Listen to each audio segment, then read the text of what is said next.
اکثر سوال کیا جاتا ہے کہ بچوں کی جو ذہنی صحت ہے نا، اس کو کمزور کرنے کے لیے رسپانسبل کون ہے؟ والدین ہیں یا کوئی اور ہے؟ اس ویڈیو کو اینڈ تک ضرور دیکھیے گا۔ والدین کی رسپانسبلٹی صرف بچے کو اسکول بھیجنا نہیں ہے، بلکہ اس کے جذبات، خوف اور ذہنی کیفیت کو بھی سمجھنا ہے۔ آج کے دور میں جب ہر طرف بے چینی، مہنگائی، دباؤ اور پرفتن حالات کا راج ہے، ہمارے بچوں کی دنیا بھی بہت بدل چکی ہے۔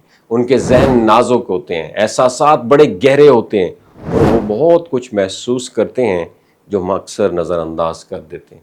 وہ گھر سے باہر قدم رکھتے ہیں تو ان کے اندر خوف، انجانا سا دباؤ اور خود پر عدم اعتماد جو ہے نا، یہ بھی پیدا ہوتا ہے۔ ایسے میں اگر والدین ان کا سہارا نہ بنے تو وہ خود کو تنہا محسوس کرنے لگتے ہیں۔ ہمیں یہ سمجھنے کی ضرورت ہے، ہم اپنے بچوں کو صرف کتابی علم ہی نہیں، زندگی کے لیے ہمت، کرج، اعتماد اور دلجوئی بھی سکھا رہے ہیں۔ جب ہم بچوں کو اسکول یا کسی ادارے میں بھیجتے ہیں تو اکثر ان کے سامنے دنیا کو اتنا خطرناک، اتنا مشکل اور اتنا ڈراؤنا بنا کر پیش کر دیتے ہیں کہ وہ ہر روز گھر سے نکلتے ہوئے ایک انجانے خوف میں مبتلا ہوتے ہیں۔ ایسا لگتا ہے جیسے وہ کسی محاذ پر جا رہے ہوں جہاں ان کی جان خطرے میں ہے۔ ہمیں بچوں کو ایسی ٹریننگ نہیں دینی چاہیے جس سے ان کا دل ڈرا اور بے یقینی سے بھرا ہوا ہو۔ اس کے بجائے انہیں یہ ریئلائز کرائیں کہ اللہ ہمارے ساتھ ہے، وہی ہمارا سب سے بڑا مددگار ہے۔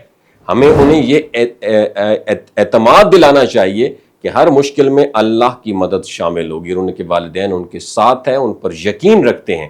ہمیں بچوں سے پیار سے بات کرنی چاہیے، ان کے خیالات سننے چاہیے، اور انہیں یہ برابر کرانا چاہیے کہ وہ بہت کچھ کر سکتے ہیں۔ ان کے دل میں اگر کسی بات کا خوف ہے تو اس کا مذاق نہ اڑائیں اور ان کی وجہ جانیں، ان سے بات کریں۔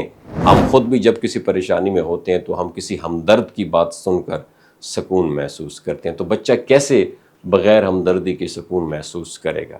اگر کوئی تعلیمی ادارہ ایسا ہے جہاں بچہ روز خوف، ذہنی دباؤ اور احساسی کمتری لے کر واپس آتا ہے تو وہ ادارہ اس کی شخصیت کو مضبوط کرنے کی بجائے اسے اندر سے ڈیمیج کر رہا ہے۔ یاد رکھیے، تعلیم صرف کتابوں میں محدود نہیں ہے، بلکہ اس کا مقصد انسان کی شخصیت جو ہے، پرسنالٹی کو پالش کرنا، نکھارنا ہے، اس میں اعتماد بھرنا ہے اور عزت نفس پیدا کرنا ہے۔ ایک ادارہ جو بچے کی عزت نہیں کرتا، اس کی آواز نہیں سنتا، وہ صرف تعلیم نہیں دے رہا بلکہ اس کی نسوں میں، رگوں میں زہر گھول رہا ہے۔ اس کی خود مختاری میں، اس کی نفسیاتی صحت میں، اس کی شخصیت میں زہر گھول رہا ہے۔ ہمیں اپنے بچوں کو سیکھنے، سوچنے، سمجھنے اور سوال کرنے کی آزادی دینی چاہیے۔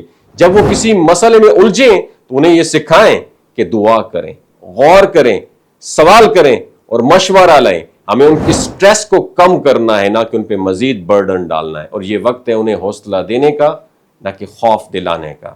انشاءاللہ جو بھی ہوگا بہتر ہوگا، بس دل میں یقین رکھیں، عمل جاری رکھیں اور بچوں پر ٹرسٹ کریں۔ ہمارے بچے، یہی چیزیں جو میں سکھا رہا ہوں، یہ ہمارے بچوں کی کامیابی کی بنیاد ہیں۔ اپنا بہت